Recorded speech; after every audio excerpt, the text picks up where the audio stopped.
राम राम भाइयों और बहनों, कैसे हो आप सब। और आप सभी की व्याख्याता भर्ती की तैयारी कैसे चल रही है, आप मुझे कमेंट करके बता सकते हो। दोस्तों, जैसा कि आप सभी को पता है कि आज हमारी नंबर सिस्टम की यानी संख्या पद्धति की लास्ट क्लास है। और इस लास्ट क्लास में हम देखेंगे कि हमारे प्रीवियस ईयर में, हमारे पिछले सालों के एग्जाम में जो नंबर सिस्टम के क्वेश्चंस आ रखे हैं वो किस प्रकार के आ रखे हैं। कल से हम पढ़ेंगे नेक्स्ट टॉपिक हमारा बहुपद, और इसी महीने हमारा जो गणित का चैप्टर है वो कंप्लीट हो जाएगा पूरा पूरा। ठीक है, यानी मैं मानता हूँ कि मैंने 8 नंबर का जो मैटर है वो मैंने आप लोगों को कंप्लीट करवा दिया है। ठीक है, क्योंकि अब अपना बहुपद बच्चा है तो बहुपद में से जो क्वेश्चंस हमारे आएंगे वो क्वेश्चंस इस प्रकार से आएंगे कि हम उनको डायरेक्ट कर सकते हैं, ऑप्शन से कर सकते हैं। ठीक है, ऑप्शन बेस्ड क्वेश्चंस बहुत सारे आ रखे हैं प्रीवियस ईयर एग्जाम में, तो हम उनको एक बार देखेंगे। ठीक है, तो हमारा जो बहुपद है वो इतना बड़ा नहीं है, वो छोटा सा टॉपिक है, तो उसमें ज़्यादा दिक्कत वाली बात नहीं है। ठीक है, तो आज हम शुरू करते हैं हमारी प्रीवियस ईयर वाली क्लास। ठीक है दोस्तों, और नेक्स्ट मंथ से जो हमारा प्लान रहेगा वो जैसे ही हमारी क्लास कंप्लीट हो जाएगी उसके बाद मैं आप लोगों को बता दूंगा कि हमारा नेक्स्ट मंथ से क्या प्लान रहेगा। एग्जाम तक आप लोगों का रिवीजन क्लास चलेगी, गणित के अंदर रिवीजन क्लास बिल्कुल चलेगी। ठीक है, तो जिसमें आप लोगों का डेली क्लास नहीं तो 1-2 दिन छोड़ के हमेशा आती रहेगी। ठीक है, तो आप लोगों को इसमें दिक्कत वाली बात नहीं रहेगी। गणित के अंदर तो आप टेंशन लो ही मत, गणित में मैं रिवीजन करवाता रहूँगा साथ साथ में। ठीक है, चलो शुरू करते हैं आज क्लास। परिमेय संख्या का दशमलव निरूपण नहीं हो सकता। देखो, दशमलव निरूपण नहीं हो सकता, इसका मतलब क्या हुआ बताओ मुझे। परिमेय संख्या का दशमलव निरूपण नहीं हो सकता। देखो दोस्तों, परिमेय संख्या कौन सी होती है? जिसे p/q। ठीक है, जिसे p/q के रूप में व्यक्त किया जा सकता। ठीक है, व्यक्त किया जा सकता है, जहाँ q नॉट इक्वल टू 0, क्योंकि q का मान 0 हो नहीं सकता, क्योंकि q का मान 0 हो जाएगा तो उसका मान अपने को प्राप्त नहीं हो सकता। और अपरिमेय संख्या देखते हैं।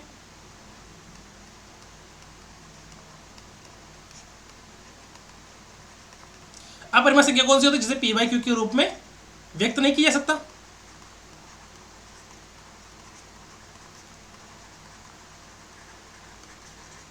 जैसे पाई, ठीक है, √2। तो ऐसी बहुत सारी संख्या होती है जिसे हम p/q के रूप में व्यक्त नहीं कर सकते। ठीक है, और जैसे शांत क्या होता है? जैसे 0.56, इतना सा यहीं पर रुक गया। और अशांत कहाँ क्या होता है? जैसे 1/3, इसको अपन कैसे बोल सकते हैं? 0.333333। ये डे टू डे चलता जाएगा और इसको अपन 0.3 का बार ऐसे लिख सकते हैं। ठीक है ना, कि परिमेय संख्या का दशमलव निरूपण नहीं हो सकता, ये अपन को पता करना है। ठीक है, अब देखो एक बार कि परिमेय संख्या का दशमलव निरूपण शांत या अनवसानी लेकिन आवर्ती होता है। ठीक है, समझ में आ गई मेरी बात कि परिमेय संख्या का जो दशमलव निरूपण है वो क्या होता है? शांत होता है। ठीक है, शांत का मतलब उसका जो अंकों की जो रिपीटेशन है वो क्या हो जाती है? रुक जाता है। जैसे जिसका दशमलव अंत रुक जाता है, पता है ना मैंने आपको कि शांत क्या होता है? जिसका दशमलव जो होता है ना प्रसार, वो एकदम रुक जाता है। जैसे 1/4 का दशमलव प्रसार क्या हो गया? 0.25। तो ये यहीं तक रुक गया। ठीक है, ये यहीं पर ही रुक गया।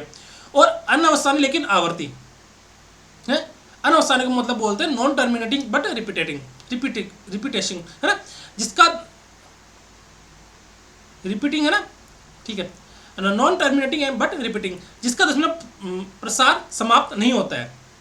समाप्त नहीं होता मतलब वो दशमलव प्रसार चलता जाता है तो उसको क्या बोलते हैं? उसका आवर्ती हो रही है। ठीक है ना, किसकी हो रही है? आवर्ती हो रही है। लेकिन कुछ न कोई पुनरावृत्ति होती रहती है, पुनरावृत्ति होगी ना। जब वो अशांत है तो उसकी पुनरावृत्ति होगी, जब वो अशांत है तो उसकी क्या होगी? पुनरावृत्ति होगी। ठीक है ना, जब वो अशांत है तो उसकी क्या होगी? पुनरावृत्ति होगी। कब होगी पुनरावृत्ति? जब वो अशांत है। ठीक है, ठीक है, समझ में आ गई मेरी बात। अब आवर्ती का मतलब क्या होगा? वो बार बार रिपीट हो रहा है, उसकी संख्या का रिपीटेशन होता है तो उसका क्या बोलते हैं? आवर्ती बोलते हैं ना, आवर्ती। ठीक है, आवर्ती को क्या बोलते हैं बताओ? आवर्ती हमारे साइंस के अंदर आपको शायद टॉपिक होगा कि होगा, पता नहीं मुझे आप लोगों के। पर आवर्ती का मतलब होता है कि रिपीटेशन हो रहा है। किस चीज़ का रिपीटेशन हो रहा है? जैसे अपने यहाँ पर 1/3 लिखा मैंने, तो उसका 3 का रिपीटेशन हो रहा है बार, तो वो क्या होगी? आवर्ती होगी। पर परिमेय संख्या में ऐसा नहीं होता। परिमेय संख्या वो आवर्ती होती है क्या? नहीं, वो तो एक बार में जाके कहीं ना कहीं वो रुक जाती है, तो वो आवर्ती नहीं होती है। ठीक है, तो इसका मतलब क्या हुआ कि जो परिमेय संख्या होती है वो शांत होती है क्या? हाँ, शांत होती है वो। ठीक है, अनवसानी होती है क्या? बताओ मुझे। हाँ, अनवसानी होती है वो, ठीक है। वो आवर्ती होती है क्या? नहीं। आवर्ती होती है क्या? नहीं होती है, ठीक है। बताओ परिमेय संख्या दशमलव निरूपण कैसा नहीं हो सकता? वो अनवसानी और अनावर्ती नहीं हो सकता, ठीक है। परिमेय संख्या दशमलव निरूपण क्या नहीं हो सकता? अनवसानी और अनावर्ती नहीं हो सकता, ठीक है।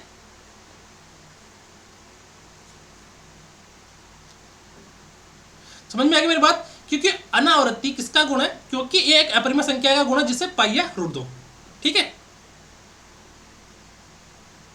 समझ में आ गई मेरी बात? अनवसानी या और अनावर्ती। अनावर्ती का मतलब क्या हो गया? बताओ मुझे। अनावर्ती का मतलब क्या हो गया? कि वो उसका रिपीटेशन बार बार हो रहा है। हो रहा है क्या? हाँ, देखो शांत होता है ना, शांत, तो शांत में तो रिपीटेशन नहीं होता है, और अशांत में रिपीटेशन होता है, ठीक है। अशांत में रिपीटेशन होता है, ठीक है। शांत और शांत दोनों समझ में आ गया आप लोगों के। पर वो अपरिमेय संख्या क्या होती है? बताओ मुझे। अपरिमेय संख्या में किसी संख्या का रिपीटेशन नहीं होता है। समझ में आ गई मेरी बात? अपरिमेय संख्या में किसी संख्या का रिपीटेशन नहीं होता है। रिपीटेशन नहीं होता है, समझ में आ गई मेरी बात? देखो अपरिमेय जो संख्या दे रखी होती है उसमें किसी संख्या का रिपीटेशन नहीं होता। जैसे कोई संख्या आ गई, जैसे 1.23557 8 तो इसमें किसी संख्या का रिपीटेशन हो रहा है क्या? नहीं हो रहा है, तो अनावर्ती हो गई ना। वो क्या हो गई? अनावर्ती हो गई, ठीक है। क्योंकि आवर्ती होती तो जैसे यहाँ पर देखो रिपीटेशन हो रहा है, तो उसको तो क्या बोल दे? आवर्ती, ठीक है। आवर्ती बोल सकते हैं उसको, आवर्ती बोल सकते हैं ना भाई? हाँ सर बोल सकते हैं, पर वो तो परिमेय संख्या है ना। देखो परिमेय संख्या शांत भी है और अशांत भी है। परिमेय संख्या शांत भी है और अशांत भी है। जैसे 1/4 इस तो 0.25, ठीक है, 0.25 हो गया। और 1/3 वो 0.3 का 12 हो गया, ठीक है, 3 का 12 हो गया। तो ये तो शांत भी और अशांत भी है। पर अपरिमेय संख्या जो होती है ना, वो शांत भी नहीं है और अशांत भी नहीं है। वो डेट डेट डेट चलती जाएगी, चलती जाएगी, चलती जाएगी, और उसमें किसी संख्या का रिपीटेशन नहीं होगा। तो वो क्या हो गया अपना? ठीक है, अनावर्ती हो गया, ठीक है, और अनवसानी हो गया, ठीक है। तो इसका अपना आंसर क्या हो जाएगा? Option number 4। अब देखो क्वेश्चन नंबर 2। देखो ये क्वेश्चन कब आ रखा है? अपने 2020 एग्जाम में आ रखा है, और ठीक है 2020 एग्जाम में आ रखा है, 14/12/2020 को। ये संस्कृत एजुकेशन डिपार्टमेंट, ठीक है, और ये भी संस्कृत एजुकेशन डिपार्टमेंट में आ रखा है 14/12/2020 को। देखो क्या दे रखा है कि 5 की होल पावर x डॉट 3 की होल पावर y बराबर 225 गुणा 405 हो, तो 2x की whole power 2y minus 3x का मान याद करना है। कैसे याद करेंगे? देखो अब जो संख्या दे रखी है ये 5 और 3, तो इसको भी 5 और 3 के रूप में बनाना अपने को, 5 और 3 के रूप में। जैसे 225 मैं 5 का भाग दूंगा तो किसका भाग जाएगा? कितनी बार जाएगा? 5 चौक 20 और 2 5 25, 25 में 5 बार। फिर 5 का भाग दूंगा तो 9 बार, फिर 3 का भाग दूंगा तो 3 बार, फिर 3 का भाग दूंगा तो 1 बार, ठीक है। 55 25 75 75 को 3 से बड़ा करेंगे तो 225, ठीक है। 405 में अगर मैं 5 का भाग दूंगा तो कितनी बार जाएगा? 8 45, 5 कम 5, फिर 3 का भाग दूंगा तो 27, फिर 3 का भाग दूंगा तो 9, फिर 3 का भाग दूंगा तो 3, 3 का भाग दूंगा तो 1 बार, ठीक है। तो देखो इसमें 5 कितनी बार है? देखो 225 को मैं कैसे लिख दूँ? 5 की होल पावर 2 गुणा 3 की होल पावर 2, ठीक है। और 405 को मैं कैसे लिख दूँ? 5 की होल पावर 1 गुणा 3 की होल पावर 4 लिख दूँ। अब मैं अगर 225 गुणा 405 को मैं कैसे लिख दूँ? क्या 5 की होल पावर 2 गुणा 3 की होल पावर 2 गुणा 5 की होल पावर 1 गुणा 3 की होल पावर 4, ठीक है। 5 कितनी बार है?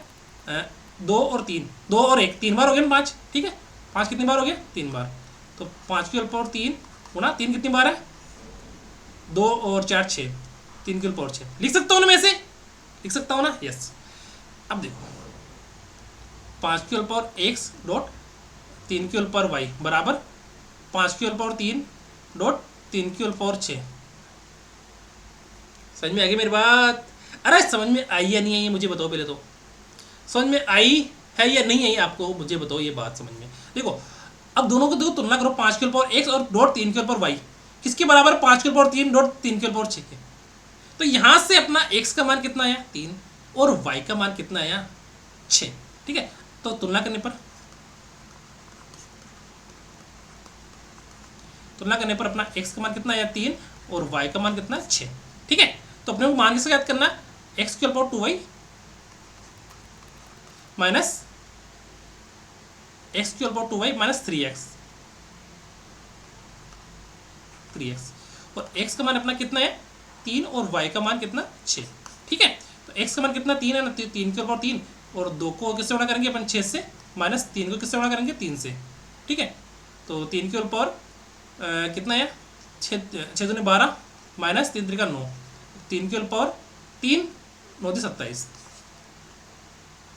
ठीक है, कितना आ गया अपना 27। दोस्तों क्वेश्चन तो इजी है, बस इसको निकालने का अपने को पता रहना चाहिए कि कैसे अपन इसको x और y का मान कैसे अपन ज्ञात कर सकते हैं। ठीक है, प्रैक्टिस करोगे तो अपने आप आ जाएगा। ठीक है, समझ में आ गई मेरी बात।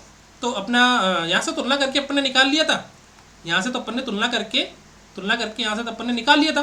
ठीक है, और यहाँ से अपन ने 225 और 405 गुणनखंड कर लिए।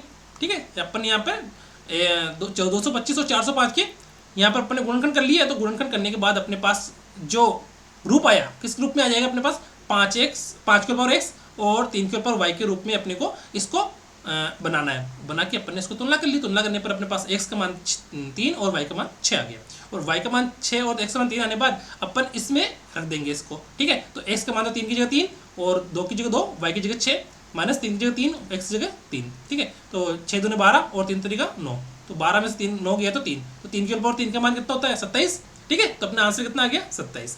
और ये अपना कब आ रखा है संस्कृत एजुकेशन डिपार्टमेंट।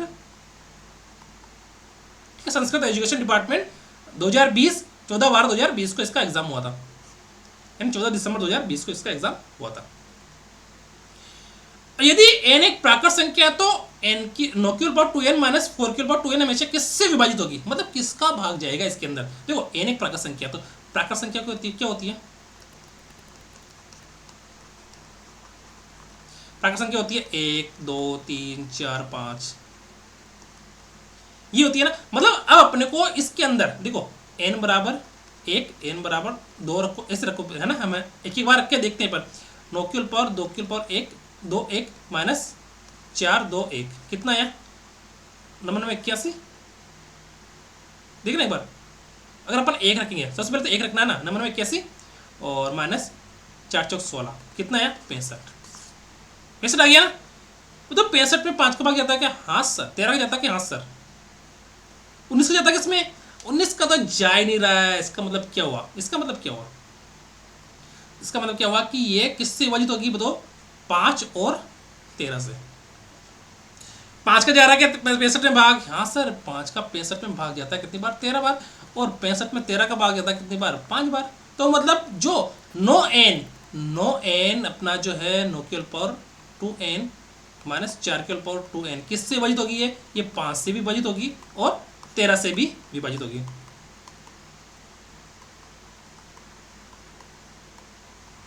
ठीक है, ये 5 से भी विभाजित होगी और 13 से भी विभाजित होगी। ठीक है, समझ में आ गया यहाँ तक, ये नहीं है बताओ मुझे। अगर ऐसा कुछ दे रखा हो जैसे कि प्राकृत संख्या दे दी है, अब ये सपोज करो इसके अंदर अपन 2 रखेंगे 3 रखेंगे 4 रखेंगे, तो वो किससे विभाजित होगी, 5 से भी होगी और 13 से भी होगी। ठीक है, वो 5 से भी होगी वो 13 से भी होगी।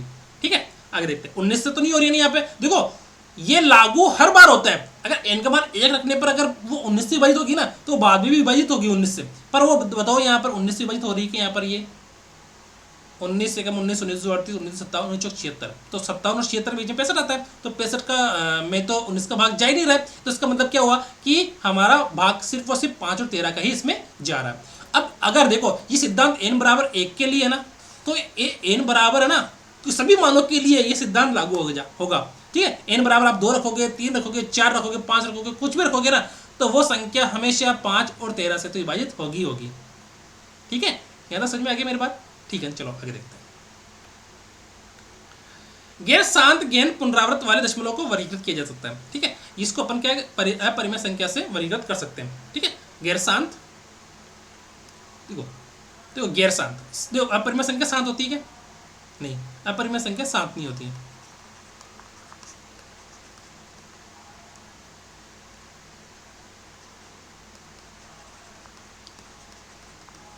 अपरिमेय संख्या शांत नहीं होती है। ठीक है, और इसमें पुनरावृत्ति होती है क्या, पुनरावृत्ति भी नहीं होती है। होती है क्या पुनरावृत्ति, नहीं होती है ना। पुनरावृत्ति कैसे होगी, जैसे सपोज करो पाई का मान क्या होता है 3.141542 डेड करके होता है ना, और रूट 2 का मान क्या होता है 1.41421356 ऐसे होता है रूट 2 का मान। ठीक है, तो बताओ इसके अंदर पुनरावृत्ति हो रही है, ये दोनों क्या है, अपरिमेय संख्या।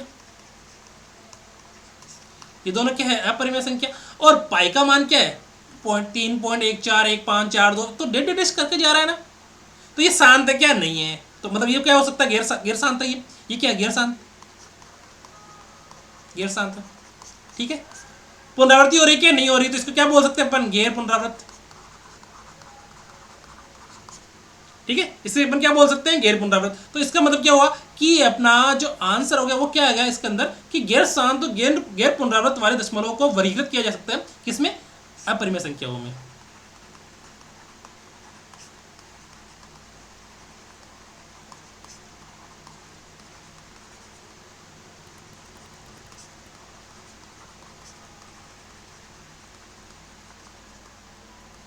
ठीक है, अपरिमेय संख्याओं में उसे वर्गीकृत किया जा सकता है। ठीक है, अब फिर देखो ये प्रश्न कब आ रखा है आपके, ये आ रखा है 11/10/2022 को, मतलब ग्रुप ए।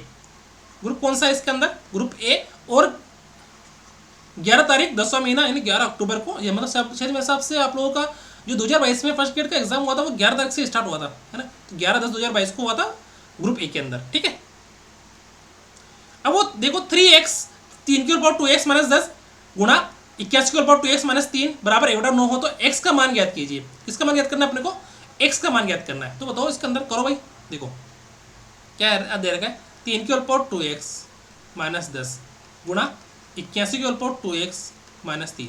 ठीक है, इसको सोल्व करो पहले, तो बराबर 1/9 दे रखा है। देखो 3^2x-10 और x^2x-3 दे रखा है ना। अरे दे रखा है, दे रखा है मुझे बताओ, दे रखा है। अब बताओ इसको 81 को कैसे लिख दूँ, 81 को अपन मैं ऐसे लिख सकता हूँ ना, 3^4, 3×9 नंबर में 81। ठीक है, 3^4 लिख सकता हूँ ना मैं इसको, हाँ सर लिख दो। 3^2x-10 गुणा 3^4 गुणा 2x-3 लिख सकता हूँ ना मैं। अरे लिख सकता हूँ ना, क्यों लिख सकता, देखो 81 को अपन, देखो 81 को 3 गुणा 3 गुणा 3 गुणा 3, तो 4 बार लिख दिया, तो 4 बार 3 को गुणा करेंगे तो कितना आ जाएगा, 81 आ जाएगा। ठीक है,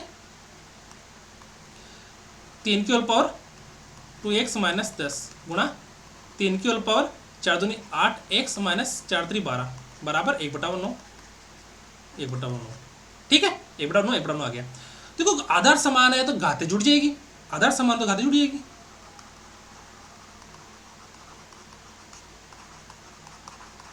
तब घातें जुड़ जाएगी, किसमें जुड़ेगी, वो गुणा में।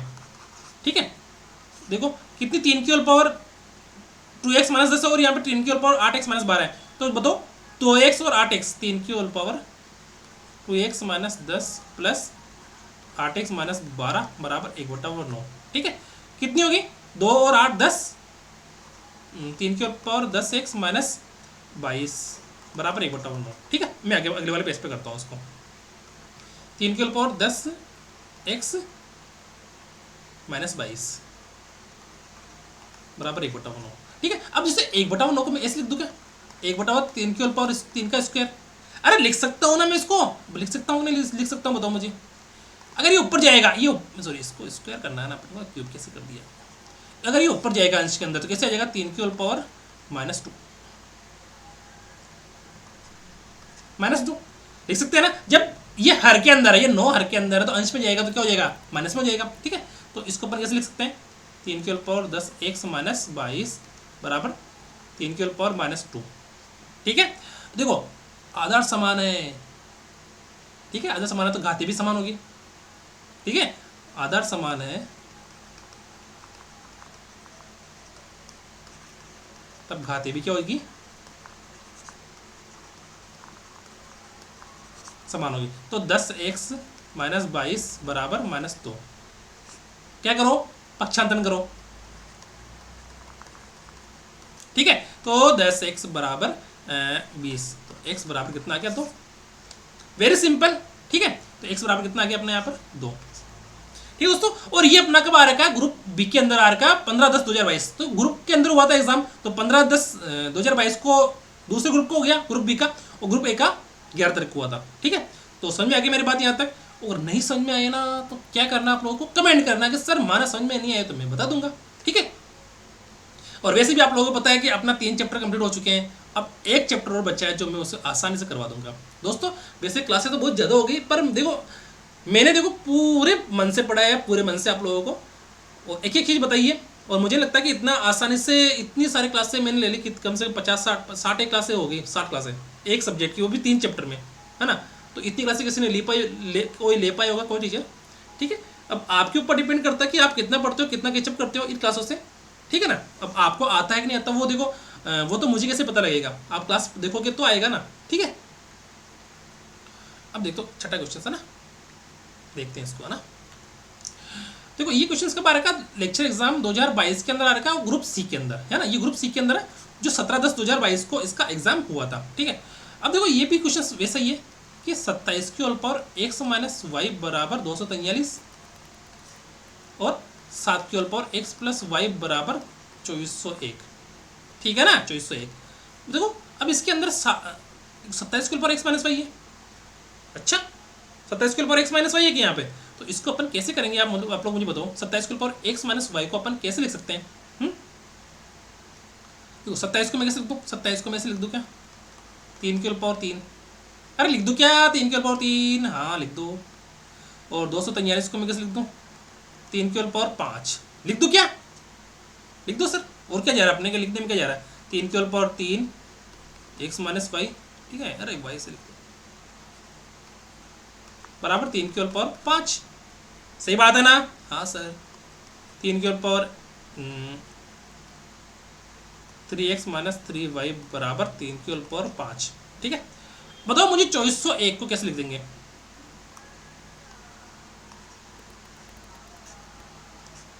इसमें 7 का भाग दो, क्या कितनी बार जाएगा, 7 या 21, 7 चौक 28, 7 या 21, फिर इसमें 7 का भाग देंगे तो 7 चौक 28, 7 63, 7 का भाग देंगे तो 7 7 49, फिर 7 का देंगे तो एक बार। ठीक है, तो 7 की होल पावर 4, इस कितने बार जा रहा है, 7 की होल पावर 4 बार, तो 7 की whole power x plus y बराबर 7 की होल पावर 4 लिख सकते हैं ना इसको मैं, अरे लिख सकते हैं कि नहीं लिख सकते हैं मुझे बता दो आप लोग। ठीक है, देखो यहाँ पर आधार समान, तो घाते भी समान होगी। ठीक है, तो इधर 3x माइनस 3y बराबर 5। ठीक है, और इधर x प्लस वाई बराबर 4, x प्लस वाई बराबर 4। ठीक है दोस्तों, यहां तक जिसको समझ में आ गया वो मुझे कमेंट करके बता सकते हैं। दोस्तों अब क्या करना है अपने को, बताओ अब क्या करना है। ठीक है, इसे विलोपन विधि से करते हैं। ठीक है, तो 3x माइनस 3y बराबर 5, इसको मैं समीकरण नंबर 1 दे दूँ और इसको समीकरण नंबर 2। ठीक है, तो मैं समीकरण नंबर 2 को किससे गुणा करना है, मुझे 3 से गुणा करके इसमें जोड़ दूँ, है ना। देखो समीकरण नंबर 2 आ गई, तो देखो समीकरण नंबर 1 प्लस 3 गुणा समीकरण नंबर 2, 3 गुणा समीकरण नंबर 2, देखो समीकरण नंबर लिखो 3 गुणा समीकरण नंबर 2। ठीक है, करने पर ठीक है, समीकरण इसको अपन दो तरीके से कर सकते हैं। यहाँ पे इसको देखो 3x माइनस 3y बराबर 5 लिख दो और x प्लस वाई बराबर 4 लिख दो। ठीक है, अब देखो मुझे ये बताओ, ये दोनों बराबर है क्या, दोनों में से काटना अपने को, ऊपर तो माइनस का लिख रखा है और नीचे प्लस का लिख रखा है, तो क्या करें अपन बताओ, इसको 3 से गुणा कर दे तो वाई से वाई कैंसिल हो जाएगा ना। ठीक है, तो अपन बताओ इसको समीकरण नंबर 1 और समीकरण नंबर 2, इस समीकरण नंबर 2 को मैं 3 से गुणा कर दूँ, है ना, 3 से गुणा कर देता हूँ मैं, 3x माइनस 3y बराबर 5 और इधर 3x माइनस 3y बराबर 4 3 12। ठीक है, तो 3y से 3y कैंसिल हो गया, बचा कितना 6y, सॉरी 6x है ना, यहाँ पर 6x बचेगा बराबर 12 5 17, देन x y बराबर 17/6, देन y बराबर कितना आ गया, सॉरी x बराबर यहाँ पर x आएगा ना 17/6, कितना किस में आ रहा है 17/6, दे तो दिया ना भाई, अरे दे दिया ना, यहाँ पे देखो 17/6 आ गया। ठीक है, जब 17/6 वाई का मान एक्स का मान, तो वाई का मान कितना हो जाएगा बताओ, एक्स प्लस वाई बराबर 4, तो एक्स का मान 17/6 प्लस वाई बराबर 4, देन वाई बराबर 4 माइनस 17/6, लेस चलो तो कितना आएगा 6, तो जगह 24 माइनस 17। ठीक है, देन वाई बराबर 7/6, कितना आ गया 7/6। दोस्तों क्वेश्चंस तो बहुत ईजी है, पर आप लोगों को इसको सोल्व करना है। इसको क्या करना है आप लोगों को, सोल्व करना है। और सोल्व तो पता है आप लोगों को कैसे करना है, मैंने आप लोगों को इसको बता दिया। ठीक है, ऐसा क्वेश्चन कोई आएगा तो आप लोग इसको कर लोगे आसानी से। ठीक है, अब निम्नलिखित संख्याओं में से सबसे बड़ी संख्या है, देखो 0.8 को अपन गुणा करेंगे कितना आएगा, 0.64। ठीक है, और ये दे रखा 0.45 को अपन कैसे लिख देंगे, 0.45। 4/9 को कैसे लिख देंगे अपन तो 4 नाम 36, नहीं 40 आएगा तो 0.4 9 36, फिर 4 4 4 ऐसे चलता जाएगा ये तो। ठीक है, और फिर रूट 4/49, उसको कैसे लिख देंगे अपन 2/7। 2/7 को कैसे लिखेंगे अपन, 2 के अंदर 7 का भाग जाता नहीं है तो 20 के अंदर 7 का भाग जाएगा कितनी बार, 7 दूनी 14, फिर 6 बार 7 8 56, डिटेल्स कर दो इसको तो। ठीक है, तो सबसे बड़ी संख्या कौन सी इसमें है बताओ। ठीक है, सबसे बड़ी संख्या कौन सी इसके अंदर, 0.8 का होल स्क्वायर। ठीक है, और ये क्वेश्चंस कब आ रहे हैं आप लोगों के 2022 में ग्रुप सी के अंदर, और इसका एग्जाम हुआ था 17/10/2022 को। ठीक है, 17/10/2022 को इसका एग्जाम हुआ था दोस्तों। अब ये क्वेश्चंस देखो आप, इसका एग्जाम देखो 20/10/2022 को हुआ और ये ग्रुप डी के अंदर आ रखा है। ठीक है, देखो ए बी सी अशून्य परिमेय संख्या इस प्रकार है कि ए बी सी का गुणा कितना आ रहा है, 1 आ रहा है। देखो A dot B dot C का गुणा कितना आ रहा है, 1 आ रहा है। A dot B dot C का गुणा कितना आ रहा है, 1 आ रहा है। तो ए बी सी अशून्य परिमेय संख्या इस प्रकार है कि ए बी सी बराबर 1 है।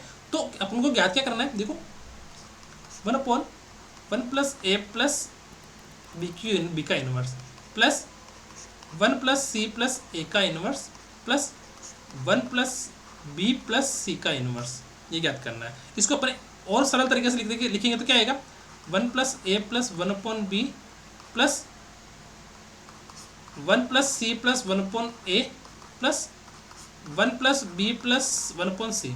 ठीक है, मुझे बताओ इसके अंदर अपन इसको सोल्व करेंगे ना तो बहुत टाइम लग जाएगा, और कैलकुलेशन बहुत बढ़िया जाएगी। ठीक है, क्योंकि इसके अंदर 3 पद दे रखे हैं, ए भी दे रखा है, बी भी दे रखा है और सी भी दे रखा है। तो अपन क्या करेंगे, एक ऐसी संख्या लेंगे, ए बी सी का मान ऐसा लेंगे कि उनका गुणा करने पर 1 आ जाए। मैं कह दूं कि ए का मान मैं ले लूँ 1, बी का मान ले लूँ कितना लूँ बताओ मुझे, बी का मान ले लूँ मैं 1/2 और सी का मान ले लूँ 2।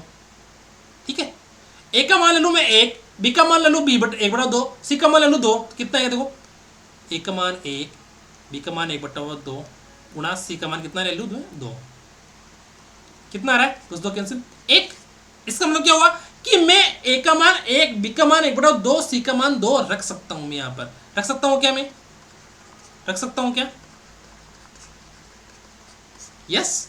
अपन इसमें ए का मान 1, बी का मान 1/2 और सी का मान 2 रख सकते हैं। ठीक है ना, रख सकते हैं ना, चलो आगे देखते हैं। ठीक है, तो अपन को क्या रखना है, ए का मान 1, बी का मान कितना रखना है 1/2 और सी का मान 2। ठीक है, क्योंकि इन तीनों गुणा करने पर क्या आ रहा है, ए बी सी बराबर 1 आ रहा है। ठीक है, तो बताओ मुझे ए 1/1 प्लस ए प्लस, देखो ये ऐसे लिख रखा है 1 प्लस ए प्लस 1/b, ऐसे ही है ना, सॉरी वो तो यहाँ पे तो लिखना ही नहीं था।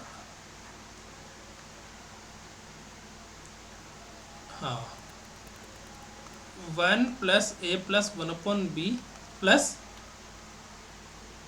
1 plus C plus 1/a, 1 plus C plus 1/a plus 1 plus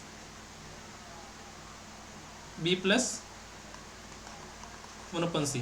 ठीक है, एक तरफ ए आ गया, एक तरफ बी आ गया, एक तरफ सी आ गया, एक तरफ बी और ए और सी आ गया। ठीक है, अब बताओ ए का मान रखो, 1 प्लस बी का मान कितना है 1/2, 1/1/2 प्लस, और ए का मान कितना है 1 प्लस सी का मान कितना है 2 और ए का मान कितना है 1 प्लस, ए का मान 1 का सही है, 1 प्लस बी का मान कितना है 1/2 प्लस सी का मान कितना है 1/2, 1/2 नहीं है सी का मान 2 है, तो 1/c है तो 1/2 आ जाएगा ये। ठीक है, अब इसको सॉल्व करो भाई, इसको सॉल्व करके इसका लेसे लेंगे तो कितना आएगा 2, तो ये आ गया 2 प्लस 1। ठीक है, ये 1/4 प्लस इन दोनों का लॉस लेंगे तो कितना आ जाएगा 2। ठीक है, तो 2 का लॉस लेंगे तो 2 बताओ 1 का 2 में कितनी बार भाग जाता है? 2 बार। 1/1 कर देंगे। ठीक है, 1 2 का लॉस कितना हो गया? 2 का 2 के अंदर 1 का भाग 2 बार जाता है, तो 2 को 1 से गुणा करेंगे कितना आएगा? 2। तो 2 का 2 में भाग जाता है 1 बार, 1 को 2 1 से गुणा करेंगे तो 1 प्लस 2 का 2 में भाग जाता है 1 बार, 1 को 1 से गुणा करेंगे तो 1। ठीक है, ये 2 फिर ये 2 अंश में चले जाएगा और ये 2 भी अंश में चले जाएगा। तो ठीक है, 2/4 प्लस 1/4 प्लस 2/4। ठीक है, देखो इसमें कुछ मुझे दिक्कत आ रही है इसमें यार, ऐसा कैसे हो सकता है? आंसर क्यों नहीं आ रहा है? 5 कैसे आ गया? एक बार रुको, मुझे पहले सॉल्व कर देखने दो मुझे। 1 प्लस ए का मान कितना? 1 और बी का मान कितना? 1/2। सॉरी, यहाँ पर ये इसको सॉल्व करने की जरूरत नहीं है। ठीक है, ये 1/2 चल जाएगा तो ये अंश में चले जाएगा डायरेक्ट यहाँ पर। ठीक है, तो 1 प्लस यहाँ पर 2 आ जाएगा डायरेक्ट ये। ठीक है, यहाँ पर डायरेक्ट 2 आ जाएगा तो कितना आ जाएगा? 1/4। ठीक है, समझ में आ गई मेरी बात यहाँ तक? हाँ, अब इन तीनों का लेसन लेंगे तो कितना आएगा? 4। 4 का भाग 4 में 1 बार जाता है तो 1 को 1 से गुणा करेंगे तो 1। फिर 4 का भाग 4 में 1 बार जाता है तो 1 को 1 से गुणा करेंगे तो 1। 4 का भाग 4 में 1 बार जाता है तो 1 को 2 से गुणा करेंगे तो 2। ठीक है, तो 4/4 बराबर 1। तो आंसर अपना क्या आएगा? 1। ठीक है, आंसर अपना क्या आएगा? 1। ठीक दोस्तों, अपन ऐसे कोई क्वेश्चन आ जाता है आप लोगों के एग्जाम के अंदर, तो आप लोगों को मानना क्या है? आप लोगों को मानना ऐसी संख्या माननी है जिसका जो इसको संतुष्ट कर दे, जो इसको संतुष्ट कर दे, जो इसको क्या कर दे? संतुष्ट कर दे। जो इसको संतुष्ट कर देगी वो संख्या अपनी क्या हो जाएगी? वो संख्या का मान अपन को इसमें रखना है। ठीक है, और वो संख्या को मान इसमें रखने पर जो आंसर आएगा वो अपना आंसर हो जाएगा डायरेक्टली। ठीक है, अब यदि ए 2 अंकों की एक अभाज्य संख्या इस प्रकार के अंकों को आपस में बदलने पर एक अन्य अभाज्य संख्या b बनती है, एक अन्य अभाज्य संख्या क्या बनती है? b बनती है। तो दिया गया कि a is greater than b, तो इस प्रकार a माइनस बी बराबर 36, तो a प्लस बी ज्ञात कीजिए। a प्लस बी ज्ञात कीजिए। देखो दोस्तों, इसको कैसे करते हैं? देखो इसमें एक प्रकार ऐसे दे रखी है कि a एक संख्या दे रखी है a बराबर xy। ठीक है, और अगर b कोई संख्या होगी तो b कौन सी होगी? yx होगी। ठीक है ना, बोल रहा कि a 2 अंकों की एक अभाज्य संख्या है, तो 2 अंक हो गए ना, x और y 2 अंक हो गए। इस प्रकार के अंकों को वापस में बदलने पर एक अन्य अभाज्य संख्या b बनती है। देखो a एक अभाज्य संख्या है xy और b एक अभाज्य संख्या कौन सी है? yx। समझ में आ गई मेरी बात? दोनों अभाज्य संख्या है। ठीक है, जहां a is greater than b, यानी a अभाज्य संख्या a का मान b से बड़ा है। ठीक है, और a माइनस b का मान कितना? 36। यानी कि a जो अभाज्य संख्या अपनी, b जो अभाज्य संख्या है, उन दोनों को घटाएंगे तो कितना आएगा? 36 आएगा। कितना आएगा? 36 आएगा। ठीक है, अपने को ज्ञात करना a प्लस बी। सर अपने को a प्लस बी ज्ञात करना है, अपने को x y ज्ञात करना है क्या? नहीं, अपने को a प्लस बी ज्ञात करना है कि वो संख्या कौन कौन सी है। बताओ, ज्ञात कर सकते हैं क्या अपन? बताओ मुझे, ज्ञात कर सकते हैं क्या? Yes sir. कैसे ज्ञात कर सकते हैं? बाय ऑप्शन से। इसको अपन डायरेक्ट सोल्व करेंगे ना, बड़ा सारा तो बड़ा सारा हो जाएगा। अपन क्या करेंगे इसको? बाय ऑप्शन से। ठीक है, मैं 10 से पहले 110 सकता हूँ, इसके अंदर रख दिया मैंने 110। सोल्व करो भाई। मैंने माना a प्लस बी बराबर कितना? 110। मैं पहले 110 को लूंगा, फिर a का मान देखूंगा, फिर b का मान देखूंगा कि वो रिवर्स में हो रहे हैं कि नहीं हो रहे हैं, वास्तव में वो अभाज्य संख्या आ रही है कि नहीं आ रही है। ठीक है, अगर ऐसा संतुष्ट हो जाता है वो प्रश्न, तो वही अपनी संख्या हो जाएगी। ठीक है, माना a प्लस बी बराबर 110, तो अपन करते हैं इसको a माइनस बी बराबर 36, तो a प्लस बी बराबर 110। ठीक है, 20 से भी कैंसिल, तो 2a बराबर कितना हो जाएगा? 146। देन a बराबर कितना हो जाएगा? 2 का भाग देंगे तो इसमें 7, तो 73 हो गया। बताओ मुझे, 7 3 हो गया ना, 3 7। ठीक है, a का मान कितना है? 73, तो b का मान कितना हो जाएगा? 3 7। उल्टा होगा कि नहीं होगा? मैंने बताया ना आप लोगों को, वो क्या होगा? रिवर्स होगा। यहाँ पर x a बराबर कितना? xy, तो b कितना होगा? yx होगा। तो yx कर दिया मैंने इसको। इसका मतलब क्या है? ये 73 अभाज्य है क्या? यस, 37 अभाज्य है क्या? यस।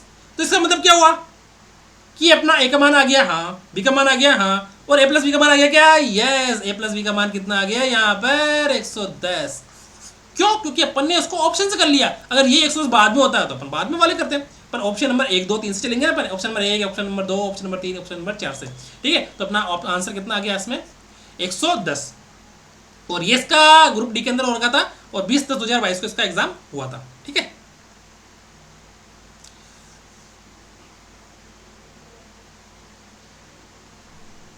देखो दोस्तों ये भी 15/11/2022 को हुआ था, ये 15/11/2022 को हुआ था, ये है ना 15/11/2022 को हुआ था ये एग्जाम, है ना। और इसका ग्रुप कौन सा है? ग्रुप ये संस्कृत एजुकेशन डिपार्टमेंट है, संस्कृत एजुकेशन। ठीक है, ये संस्कृत एजुकेशन डिपार्टमेंट में आ रखा है। ठीक है, अब देखो ये बोल रहा है कि ए और बी परिमेय संख्या इस प्रकार हो कि 3 + √5 बटे हुए 3 - √5, 3 + √5 बटे हुए 3 - √5 बराबर a + b √5, ऐसा इसने दे रखा है। ठीक है, तो हो तो a और b का मान ज्ञात करना है, a और b का मान ज्ञात करना है। तो इसको अपन को क्या करना है? परिमेयकरण करना है। क्या करना है अपन को इसको यहाँ पर? परिमेयकरण करने पर, परिमेयकरण करने पर। ठीक है, परिमेयकरण करेंगे तो अपना क्या हो जाएगा? जो यहाँ पर हर के अंदर जो चिन्ह रहता है ना, हर के अंदर यहाँ पर प्लस होता तो माइनस का चिन्ह लेते हैं, माइनस लेता होता तो प्लस का चिन्ह लेते हैं। तो यहाँ माइनस का चिन्ह दे रखा है, तो 3 + √5 बटे हुए 3 - √5। ठीक है, तो ऊपर नीचे किससे गुणा करेंगे? जो नीचे जो चिन्ह दे रखा है ना उसका उल्टा वाला चिन्ह, उल्टा वाला चिन्ह कौन सा होगा? प्लस। तो 3 + √5 से दोनों गुणा कर दो, 3 + √5 को अंश और हर को गुणा कर दो। ठीक है, बराबर क्या जाएगा? a + √b √5। ठीक है, यस। ऊपर क्या है? 3 + √5 का स्क्वायर आ जाएगा। ठीक है, 3 + √5 का स्क्वायर आ जाएगा। ठीक है, सॉरी इसको मैं बाद में कर लेता हूँ, दूसरे पेज पर करता हूँ ना। 3 + √5,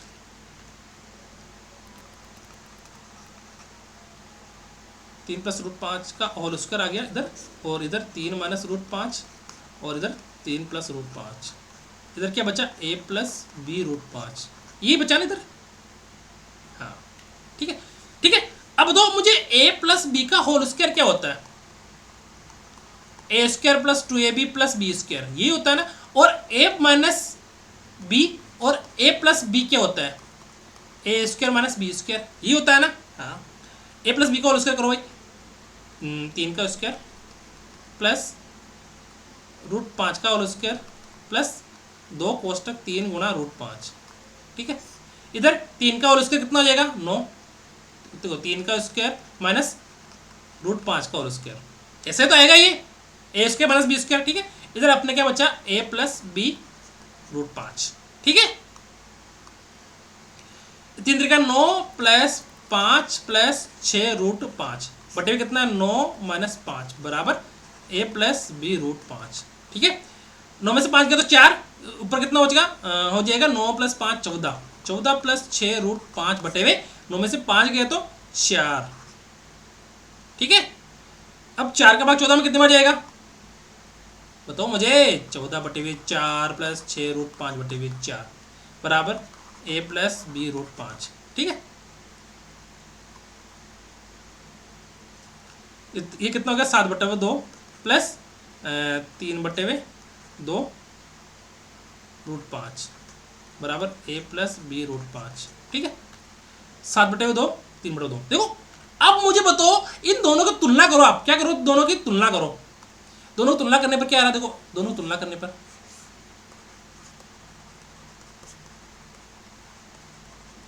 a का मान कितना आ रहा है? a का मान 7 बटे में 2 और b का मान कितना आ रहा है? 3 बटे में 2। ठीक है, तुलना करने पर आ गया ना। a का मान कितना है? 7 बटे 2 और b का मान कितना है? 3 बटे 2। 7 बटे 2, 3 बटे 2। ठीक है, समझ में आ गया मेरी बात। अब आगे देखते हैं क्वेश्चंस कि a तथा b दो धनात्मक पूर्णांक में a का न्यूनतम अभाज्य गुणनखंड 3 और b का न्यूनतम अभाज्य गुणनखंड 5 है। तो a और b का सॉरी अल्फा और बीटा का न्यूनतम अभाज्य गुणनखंड क्या होगा? देखो अल्फा का अभाज्य गुणनखंड कितना है? 3। अभाज्य गुणनखंड 3 है तो वो 3 के गुणज होगा। तो 3 का गुणज कौन कौन सा होता है? 3 6 9 12 15 डेडेडेश ऐसे होगा। देखो अल्फा कोई संख्या है तो उसका अभाज्य गुणनखंड कितना है? 3 है, तो 3 का गुणज होगा ना वो, 3 6 9 12। ठीक है, और b का न्यूनतम अभाज्य गुणनखंड कितना है? बीटा सॉरी 5 है, तो वो किसका गुणज होगा? 5 का गुणज होगा। 5 10 15 डेडेडेश करके बोल रहा है कि अल्फा + बीटा का न्यूनतम अभाज्य गुणनखंड कितना होगा? तो अल्फा + बीटा करो, अल्फा का न्यूनतम अभाज्य गुणनखंड कितना है 3, बीटा का 5, कितना है 8। तो बोल रहा कि अल्फा प्लस बीटा का न्यूनतम अभाज्य गुणनखंड क्या होगा, कितना होगा भाई, इसका कितना, इसमें 2 का भाग जाता है कि हाँ, 3 का जाता है कि नहीं, 4 का जाता है कि हाँ, इसमें 2 का जवाब जाता है कि इसमें हाँ, 3 का नहीं, 4 का जाता है कि हाँ, 5 का जाता है कि नहीं, 6 का नहीं, 7 का नहीं, 8 का जाता है। तो न्यूनतम अभाज्य गुणनखंड कितना है इसका 2। समझ में आ गई मेरी बात। और ये एग्जाम कब हुआ था इसका 15/11/2022 को हुआ था और संस्कृत एजुकेशन डिपार्टमेंट में इसका हुआ था। ठीक है दोस्तों, यहां तक जिसको समझ में आ गया, देखो ये दे रखा, ठीक है। एल्फा एक और न्यूनतम पूर्णांक हो सकता है जिसका सबसे छोटा अभाज्य गुणनखंड कितना है 3, जैसे 3, 6, 9, 12, ठीक है। और बीटा को ये सब पूर्णांक हो सकता है जिसका सबसे छोटा अभाज्य गुणनखंड कितना है 5, जैसे 5, 10, 15, 20, ठीक है। एल्फा प्लस बीटा का न्यूनतम अभाज्य गुणनखंड ज्ञात करना है अपने को, तो एल्फा का सबसे छोटा संभव मान कितना है 3 और बीटा का 5, ठीक है। तो अल्फा प्लस बीटा कितना हो जाएगा 8 और 8 का न्यूनतम अभाज्य गुणनखंड कितना है 2। दोस्तों अपने आज नंबर सिस्टम की क्लास कंप्लीट हो चुकी है, ठीक है। संख्या पद्धति,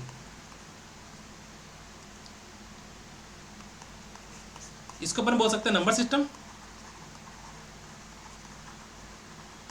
ठीक है। कंप्लीट हो चुकी है दोस्तों। कल से अपन करेंगे बहुपद, ठीक है दोस्तों, कल से अपन करेंगे बहुपद। और किसी भी मेरे साथी को अगर किसी भी क्वेश्चंस में कोई प्रॉब्लम आती है तो आप मुझे बता सकते हो। और अगले महीने से हम करेंगे इसकी रिवीजन क्लास, जिसमें अपन सांख्यिकी, क्षेत्रमिति, नंबर सिस्टम और बहुपद, इन चारों के जो क्वेश्चंस बनेंगे, जैसे 2-2, 3-3 क्वेश्चंस हर रिवीजन क्लास में अपन लेंगे। जैसे एग्जाम होता है ना अपना, वैसे वैसे करेंगे अपन, सेम टू सेम एग्जाम के जैसे, जिसमें आप लोगों का 30-40 क्वेश्चंस रहेंगे पेपर के अंदर। मैं मॉडल पेपर के रूप में लूंगा उस रिवीजन क्लास को, ठीक है। मॉडल पेपर के रूप में लूंगा उस रिवीजन क्लास को, जिसमें आप लोगों के मैथ्स के क्वेश्चन भी रहेंगे, रीजनिंग के रहेंगे, मैनेजमेंट के रहेंगे और करंट के रहेंगे, साइंस के भी रहेंगे, ठीक है। तो ऐसे कुछ क्वेश्चन रखूंगा मैं, ताकि आप लोगों का मॉडल पेपर भी हो जाए, रिवीजन भी हो जाए और आप लोगों को साथ साथ तैयारी भी हो जाए, ठीक है। वो चलेगी आप लोगों के परीक्षा तक, यानी आप लोगों की 25 तारीख तक चलेगी, वो 25 जून तक कम से कम वो क्लास चलेगी। उसके बाद में मैं आप लोगों के जैसे मैराथन क्लास भी लाऊंगा गणित की, ठीक है। तो टेंशन नहीं लेने का, गणित में किसी प्रकार की कोई दिक्कत हो तो आप लोग बता सकते हो, अपन उसके बाद में करेंगे बहुपद, ठीक है दोस्तों। आज के लिए इतना ही, मिलते हैं कल नए टॉपिक के साथ, बहुपद के साथ, ठीक है। Best of luck, thank you.